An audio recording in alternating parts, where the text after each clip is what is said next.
Wardell's got a run, and 100 Thieves clutch the round. No way. Clutch No way. Hiko. There's no player I'd trust more on the 100 Thieves side of things to clutch up than Hiko so far.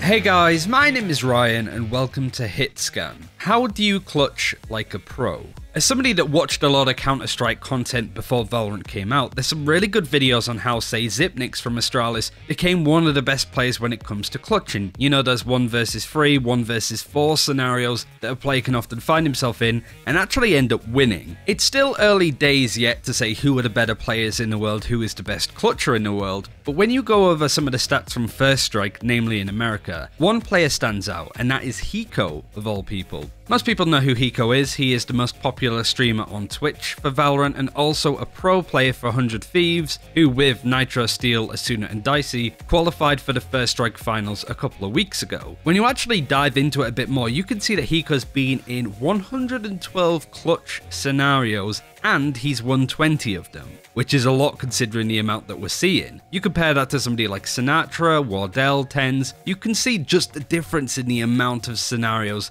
that Hiko finds himself in. This is a very different video to what we've done recently, so if you do enjoy these like pro breakdowns, like and subscribe, let me know in the comments below if you want to see more. I've been casting and commentating a lot of these games myself over in North America for First Strike, so it's nice to marry my interest in the esports scene with this YouTube channel. So if you want to see more, definitely let me know. So how does he get into those positions and how does he win so many? And it has a lot to do with something that Hiko calls intervals, and he goes into a little bit more detail on what those are here.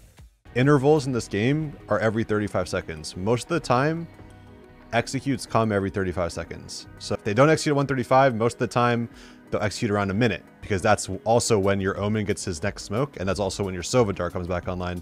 And in high tier games, Sova arrows are, you know, pretty much used on cooldown. And this is one of the things that really dictates how Hiko plays around the Sova especially. And there's some really key examples that I want to highlight in this video. The first thing that I wanted to highlight is a little bit of a tangent actually. This is a nice play that came out of Luminosity, where Stella, the Omen here, actually paranoids across Gelato, hitting near enough all of the players from 100 Thieves.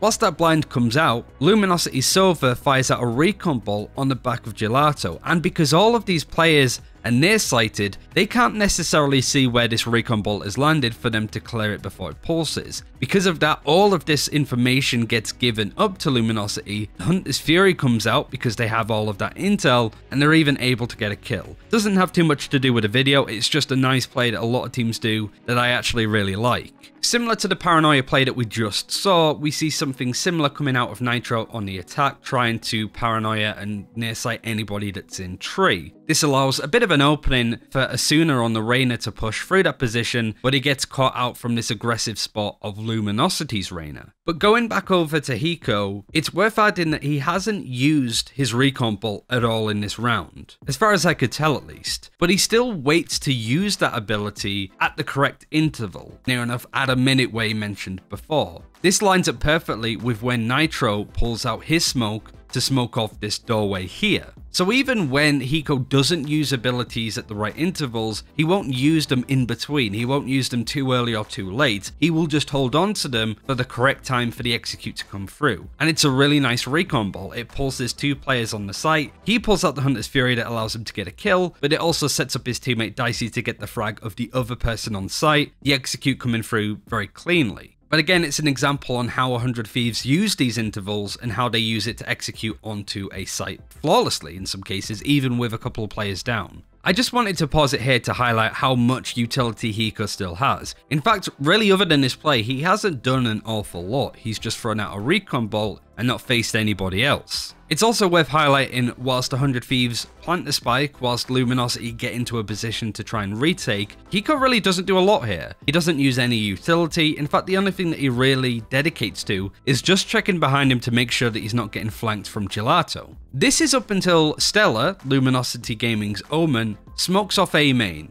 pretty much shutting Hiko out of this fight so far. This is again where he starts to use a bit of utility, where he picks out the Owl drone, scouts out these 2 players coming in from tree from Luminosity, and even tags one of them to stop them pushing onto the site for the retake. Throughout all of this, another interval opportunity is opened up for Hiko. His recon bolt is ready to go online, and he even fires that out with a shock dart to try and delay these Luminosity players from being on the site. Nitro's going to be playing close. He does get caught out here, but because of this really good recon bolt from Hiko, he's able to get the frag onto a Proto. At this point in a 1v1, there's very little time left on the spike to try and defuse it from LG. Hiko still has a shock dart, which is good enough to delay it for a little bit. He tries to spray the spike as much as possible to stop that defuse coming in, and then just at the right opportunity, he is more than happy to offer up his life to sacrifice himself to make sure that that spike doesn't get defused. If Stella doesn't kill Hiko here, then Hiko just kills Stella and it's an easy frag. But if Stella gets off the spike like he does to make sure that Hiko goes down, he's not going to have enough time to defuse, and it's another round going towards 100 Thieves. At this point, you can easily see why Hiko, as a player that always plays late into a round, that plays for the clutch and has done in Counter-Strike, that he has purposefully picked Sova for these scenarios, and he is the best agent to play for the clutch if you're that kind of player. You have a lot of intel abilities that you can use, you have a lot of damage that you could deal with these abilities too. Hiko's very good at getting the frags with the shock darts and the ultimate, and the main bit of your kit is available every 35 seconds.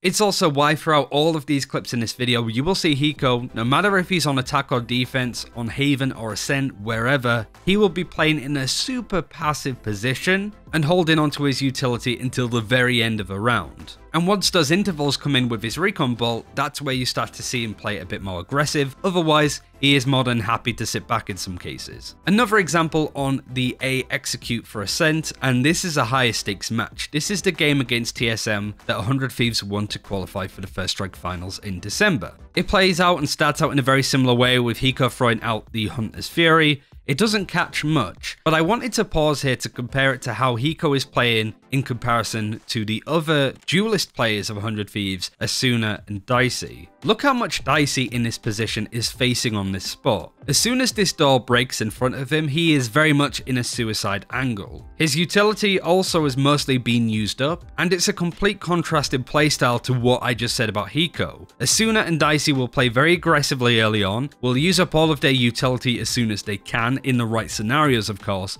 and play as an entry fragger and never really play for late game clutches like Hiko does. Once their execute is complete and they're onto a site like Dicey is here, they will face aggressively, either to get a kill, to offer intel to the rest of their team, or to allow their teammates to try and trade them in a lot of these fights. Comparing that again to Hiko's playstyle, where he's saving utility, he's playing somewhere safe, he's not facing at all and not showing up his position. It's just really cool to highlight the contrast in play from various players on 100 Thieves. Again, a quick check on the flank just to make sure that nobody's flanking from TSM, but that's all clear. I absolutely love what Steel does here. Steel is an absolute rat when it comes to Valorant, and I love him for it. It's such great lurking play. But again, on Hiko, he's been smoked off yet again from TSM, and yet again the owl drone comes out to tag drone on the rafters, which then Hiko can use that information to get an easy kill onto him because he's pulsing. Again, really nice play coming out of Steel here, lurking, running through a nano swarm to get into this spot. Nobody would predict that. But Hiko was considering using a shock dart in this scenario, but instead throws out a recon bolt to try and clear hell and potentially anybody who has dropped down from rafters onto the site, so Steel doesn't get caught out by anybody in this position. It doesn't really work that way, but TSM tried to dedicate to the defuse, but again, because Hiko has a shock dart in a really nice position, he could spray and shock dart the spike to make sure it doesn't get defused,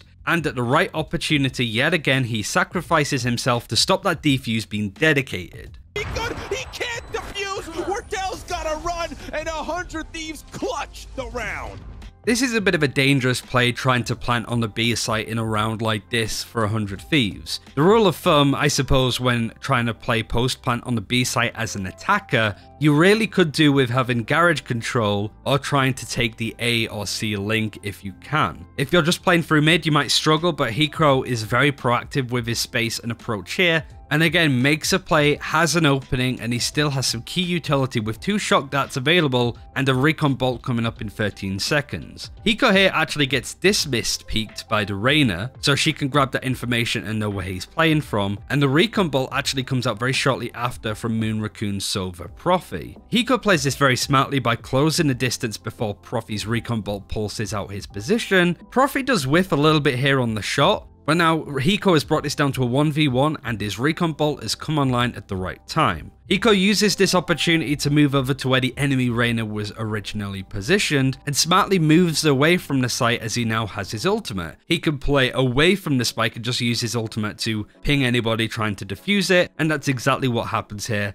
allowing him to win that 1v1. But just the amount of utility that he still has available to him, even if he doesn't have the ultimate, gives him such an innate advantage going into a clutch this late, especially against the Reyna, who isn't going to have any utility available. The layers were used up, you can't use any other abilities without getting a kill. Hiko was always going to win this fight. But how does it work when you're on the defense and you're not playing to sort of stop a spike getting diffused? Like I mentioned before, Hiko will position and play very passively until those intervals come up. He's not pushing to play on the site or trying to face. In fact, he kind of offers up Dicey here as pretty big bait, which a lot of people would see negatively, but that's the way that Dicey's trying to play here. Dicey is trying to demand so much of Sentinel's attention to pull them into an angle where they're very much open for Hiko to punish, and he does that perfectly. We even see 2 nice shock darts used from Hiko very early to punish anybody that's trying to push Dicey off of this angle. But because of the way that Dicey's playing and the passive beta play coming out of Hiko, just look how open it is for Hiko to get these kills. But also, he does decide to peek right as his recon bolt is coming back online. Everything within his own intervals and the way that he's playing.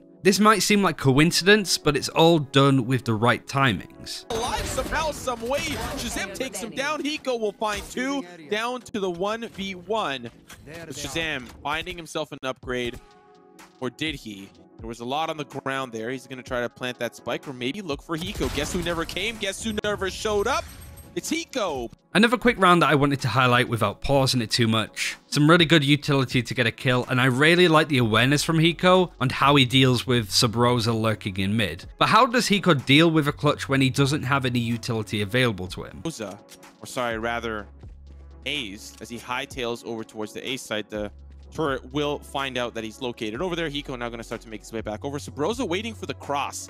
You see him positioned around the courtyard. He's waiting for Hiko to make his way through the B site, but he goes all the way back around. And so now Sub-Rosa's like, okay, by now he should have crossed. Now I'm going to start to get involved, and he finds the frag. Hayes has got to make his way all the way back towards the A side. Thankfully, he'll be there in time. Now it's down to the 1v1. 17 HP up against what I assume is close within that range. No shock dart here for Hiko, so he can't play for time. But Hayes has this planted in a perfect spot. Hiko thinks it's planted for long, but now the defuse comes through. There's no way. Hayes thought maybe he didn't hear.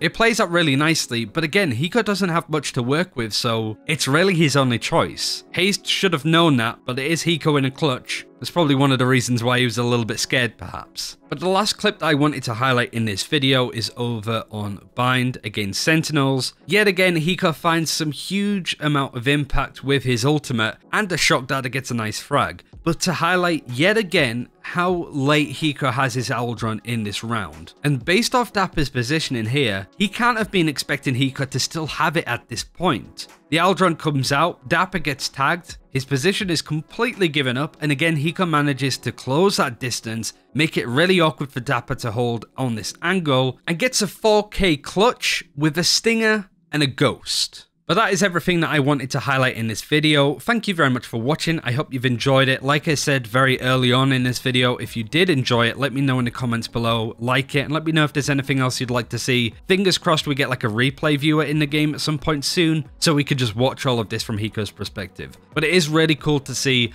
not only how he plays for the clutch, but how the interval method that he mentioned really becomes an obvious thing in his play when you're watching him. Thanks for watching, take care, we'll see you then.